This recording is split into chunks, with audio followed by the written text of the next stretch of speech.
Welcome to the wonderful world of Whitetails. Today we're going to check out our scrape location we did from last week. Oh, by the way, this is my son Marcus. He's going to hunt behind me.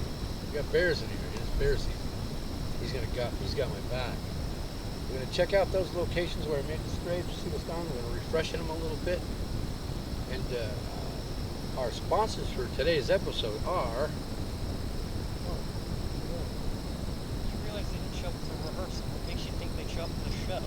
Oh, I guess I don't have any sponsors for today's show. Thank you, Marcus.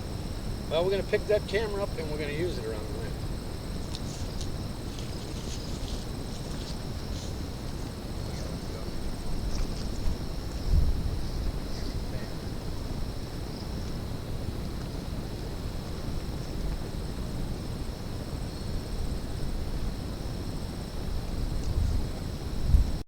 Back at our first scrape location, we're going to be raking this off. Well, the video didn't show us right. Pretty good, pretty good stuff. We're going to refresh it. Take a peek, take a crack.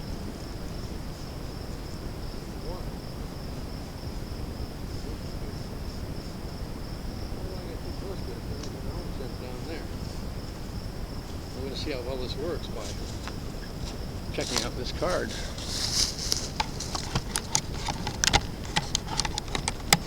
Right there. Give me a few minutes.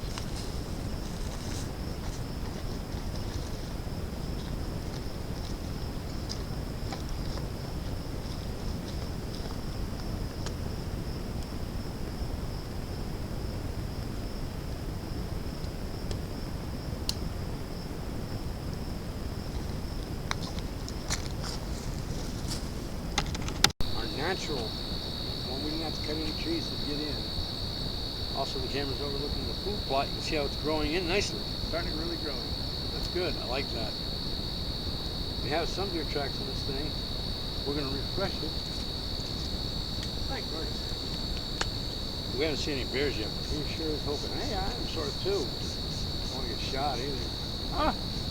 Can't get shot. He's shooting a bear. Bear don't want to get shot. This guy's a crack shot. I'm going to show you his firing range. As soon as I get this video card out of this camera.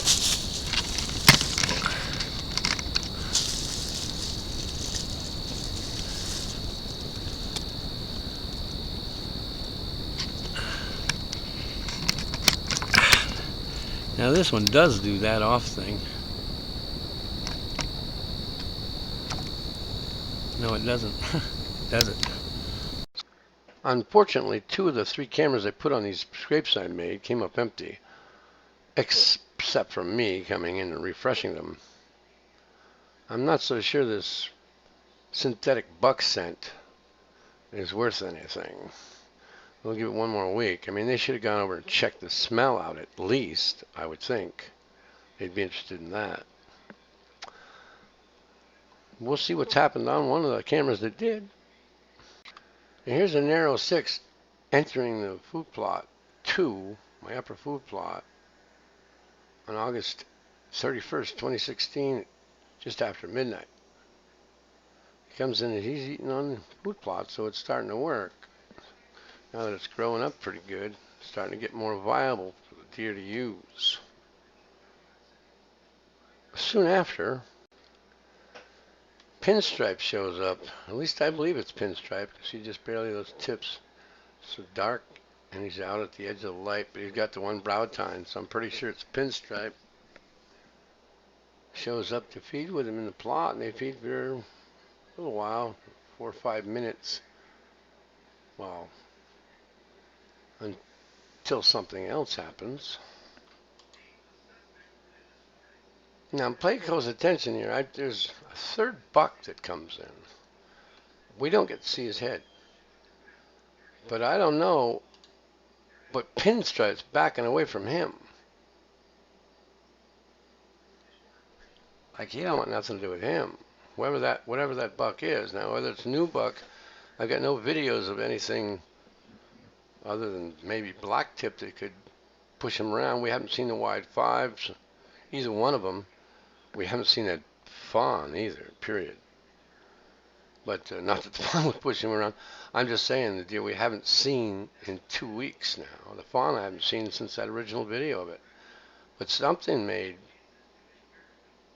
Pinstripe back down, back away. Somebody. And he's going to eyeball the camera for a while. He'll look around and say, hey, well, I don't know if I want anything to do with that camera, but I ain't worried about this guy. You know? So I don't know if we got another larger buck in the area that isn't showing up on any of the cameras or not.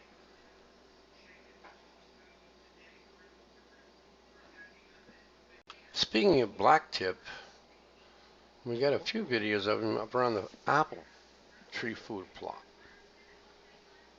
I think he's eating an apple right now. But he's been eating out of the plot in the back quite a bit. And that's an awesome view of how that, whatever that is, it's making that view of that around his antlers look kind of cool. Kind of cool. But he's been spending time up that way a little bit. More than any other deer. Here comes that view again. I want, what is it that makes that look that way? My son thought it was a spider web.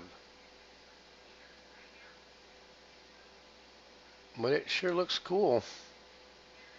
Looks cool to me. Anyway. Now let's cover what's new on the land. This is a 4-point. It's not the narrow 4. He's wide. It's almost out beyond his ears. He's not one of the wide 5s because they're wider than that. He's up on the trail. I actually have some daylight videos of other deer up on this trail. But he's in here just munching on the natural food that's up there. I haven't seen him on the food plots or the apple tree. But he's a new deer. Definitely a new deer. And what I'm thinking is he's that spike that was at the apple tree a long time ago and grew 2 more points. Because the little spike is still out and about. I'll show you him. Now here's the little spike at that same trail.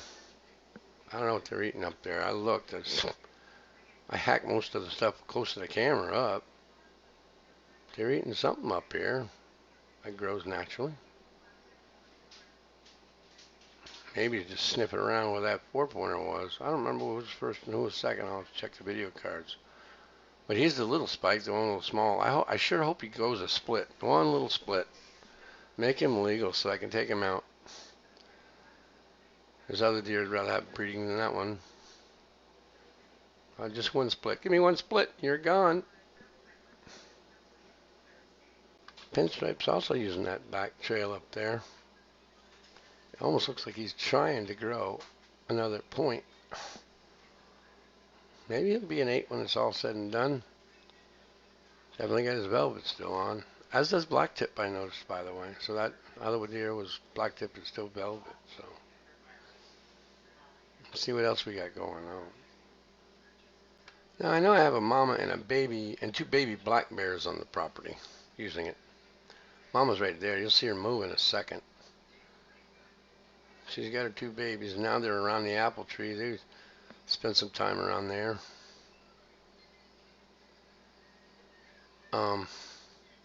Dang it, there's not a good picture of the mama in here. You can see her. That's how big she is. But you remember her from before, how big she was. I'm thinking I have another mother bear and baby bear. I'll show you why. Now here, up on the trail, daylight hours. I'll tell you why this is a trail that I really can't put any food plots in yet. Well, I can't actually show you, I'll tell you. But here's a baby bear, there's a mama bear. She doesn't look quite near as big as the other mother bear. I'm 99% certain now I have at least 5 bears using the property. Now this could be the same bear that went across the field with a scratch on its back, but it doesn't quite show me that in any video. It could have been a mother going to have its baby somewhere. I don't know. Could be wrong. It wasn't kicked out by its mother because the mother was, that was the previous video. But these, I think, are two different bear on the property. I don't see a second baby, and that bear is a lot smaller than that mother bear. My opinion. Well, I've got it on the screen. This is the top of a ridge that goes down into a gully that I can't get any equipment across. I want to put a food plot here. There's another area to the right that's clear. Oh, all I have to do is get some stumps out and I can make a food plot there. And then there's another area way down by the brook, Fall Brook, that my property borders on. That's another flat area to put another about quarter-acre plot. I just figure feeding these things, feeding them, making my property the most valuable property to them will keep them, not to the bears, to the deer, will keep them on my property longer. That's all. I'm going to close it up here in a couple seconds with something.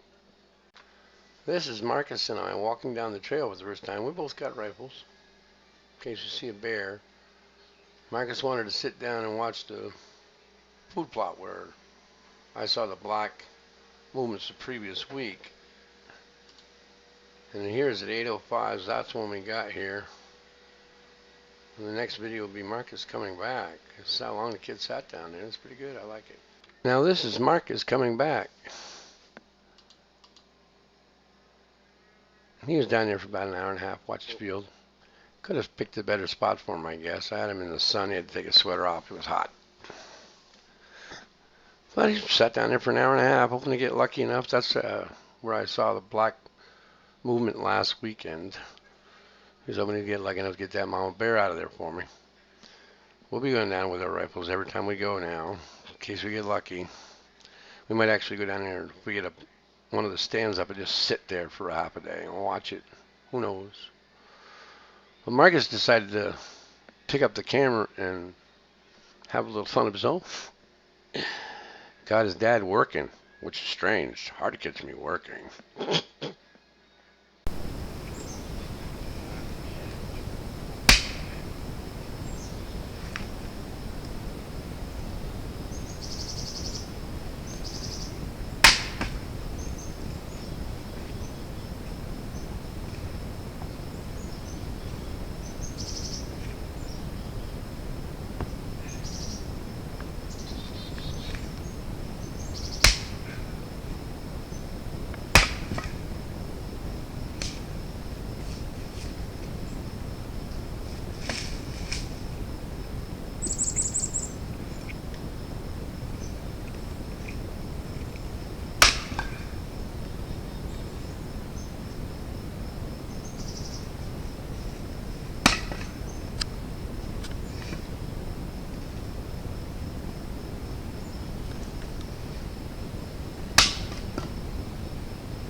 Shall we? This ladder is, we were thinking about having a blind here to watch that video, that field. What we realized is to have a blind more in the back. Today we started until the whacker broke down, making a trail through that to get there. The other spot for a blind would be right here where this ladder is. We go up the rest of the way till we get to Marcus Avenue, where we have our new firing range. Marcus made today. There's a target. Ain't got no targets right on it now. He was already shooting earlier to make sure that the guns were very accurate. We've got some improvements to make on it, but other than that, it's ready to go. Now we're on Marcus Avenue. Rolls off the tongue better. It's a nice name. I was always curious to wonder what kind of effect lightning has on a deer.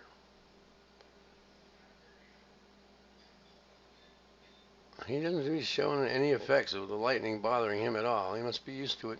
That's Nero 6, by the way. And the day after I cut the food plot, come in and says, "What the hell's going on? There's no food down here. There's no food." Pinstripe came in shortly after, and he just walked through too. So it takes a while for them to come back to it after they mow it, after it's mowed. Anyway, this is Martin Ingram, aka BT Archer. Thanks for watching. Hope you enjoyed the show.